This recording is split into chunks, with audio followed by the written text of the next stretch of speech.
Hello, today we're going to talk about typical DP problem, dynamic programming. This is about problem of optimal trading paths that a user can only take one transaction at a time. They can either be long opening, which is they're buying, or they are short opening, which they are holding and sell, and they can buy it in.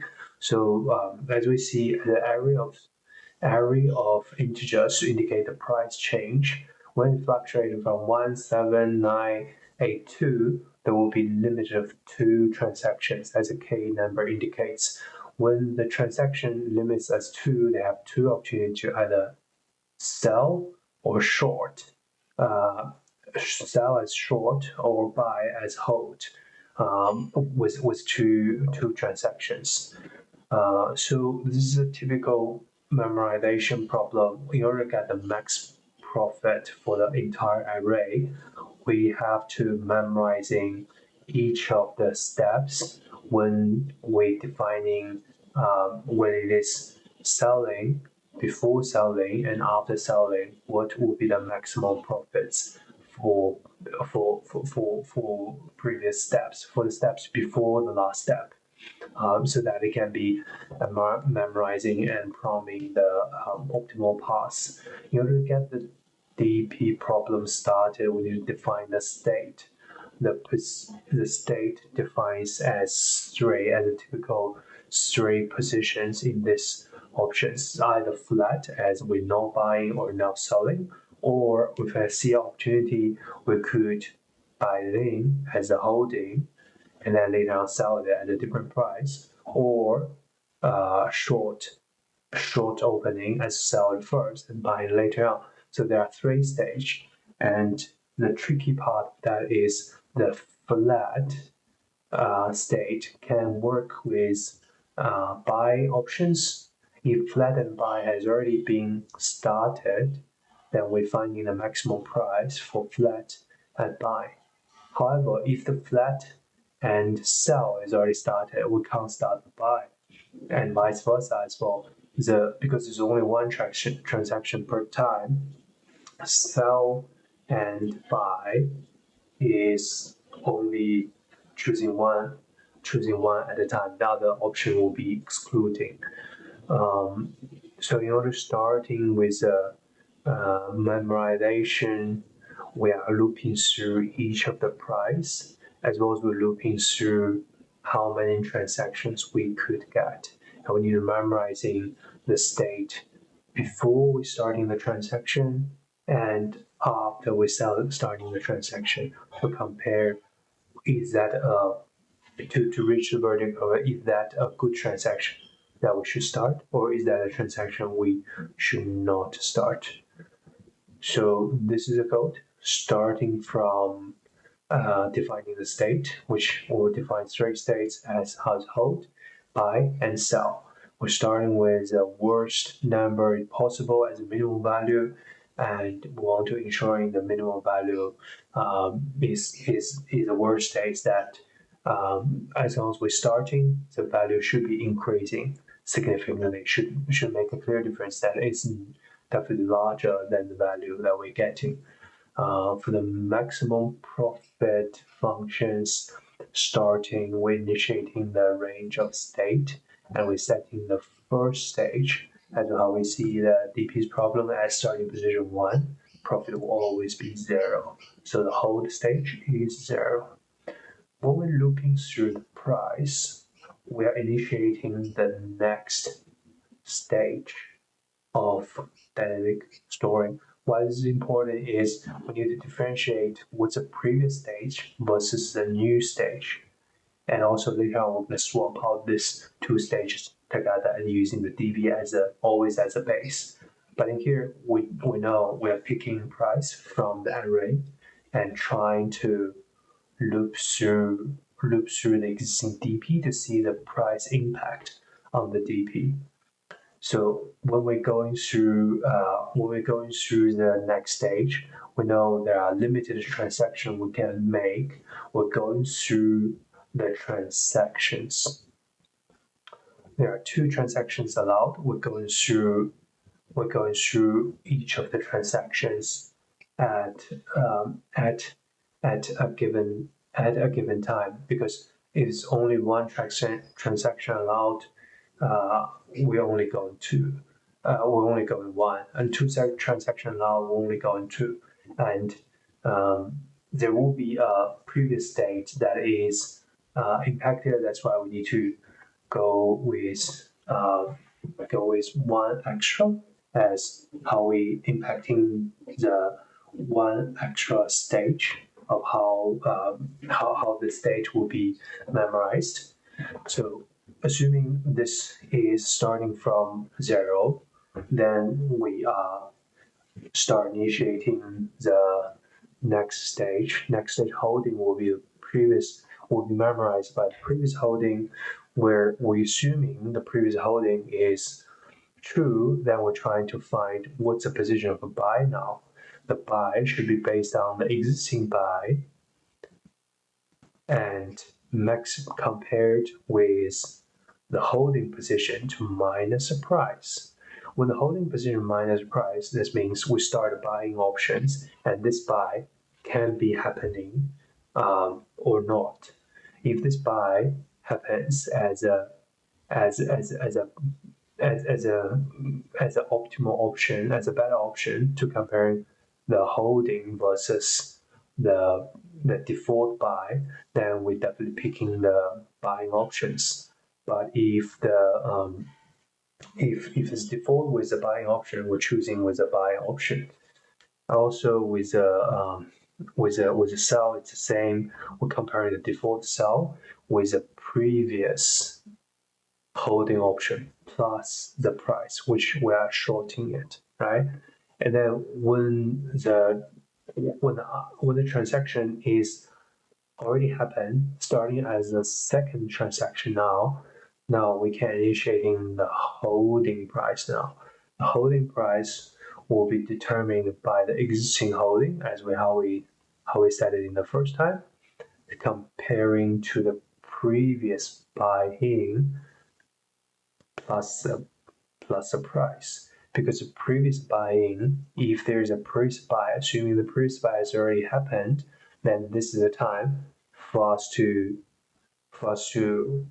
materialize the money, for us to finding the gap.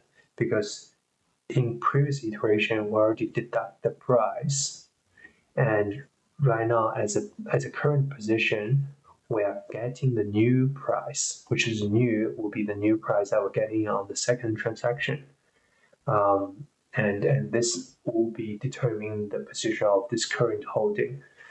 Similarly, for the sell as well, we will ensuring the sell will need to minus existing price, which is buyback, based on comparing this with based on the current holding. And once this has been done through looking through all possible transactions, because it will be only limited on numbers of how much we are affecting the transactions, then we can do a reset to set the current next stage to be the new baseline that we're looking at. And starting again with a new baseline, we can find the next price and start the next price impacting how many transactions we're gonna impacting on this, and to progress as much as we can into the price.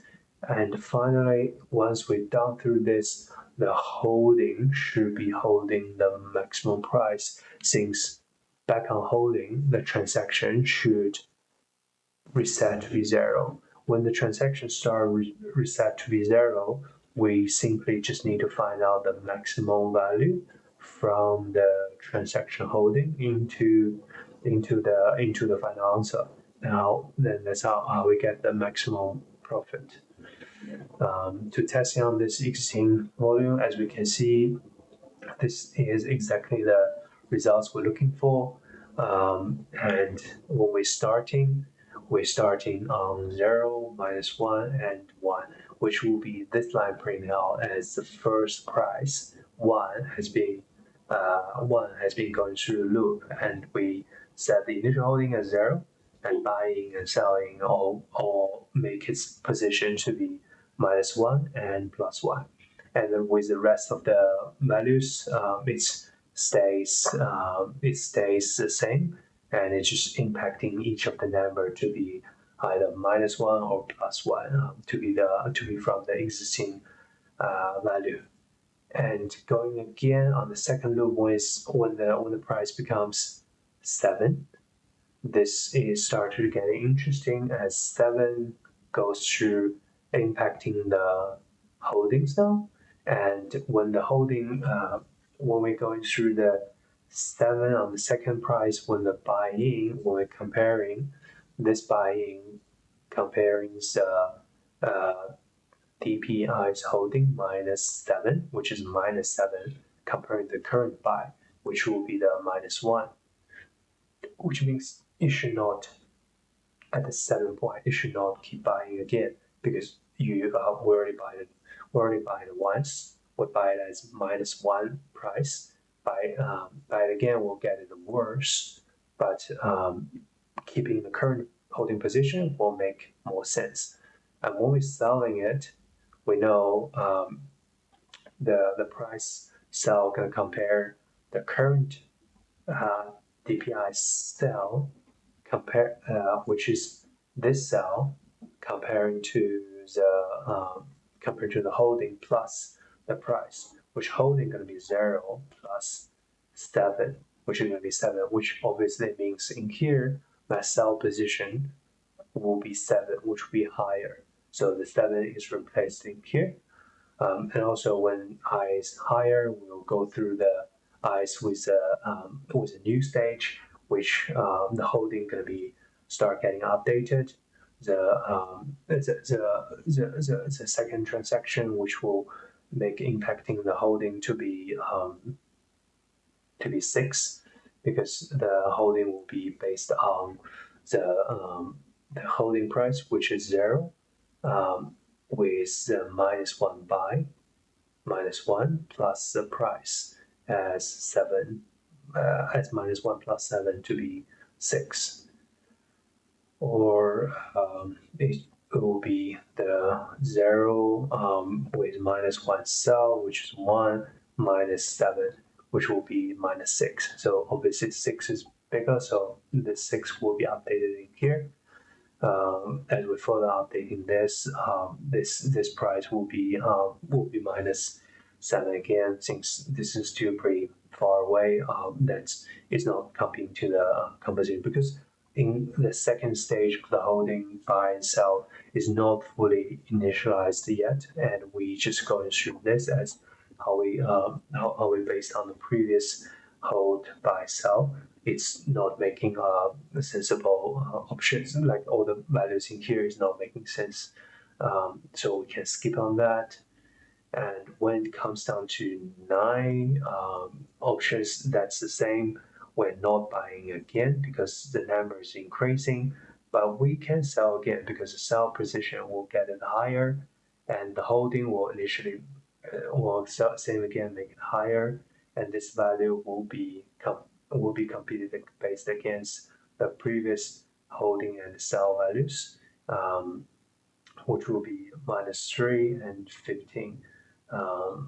And this is how we go through each of the loops, and essentially going through all the price. All the price will calculate the eventual holding will be 14, and which will be making sense for the final price to be 14. Yep, that's the end of the walkthrough of the price. The price is basically initially looking at each of the next stage based on each next stage will be worked on the baseline for the next iteration to be worked on, and the previous holding and buy will have an impact on the next holding and buy based on the price effect, and this price effect will go through all the transactions that is possible to impacting how many transactions this will happen.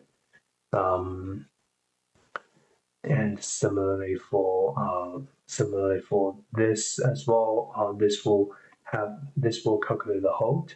Hold will based on the previous buy and sell in here. And essentially this will get updated as well as the buy and sell. Buy and sell will get reflected on the existing holding of how this selling is calculated.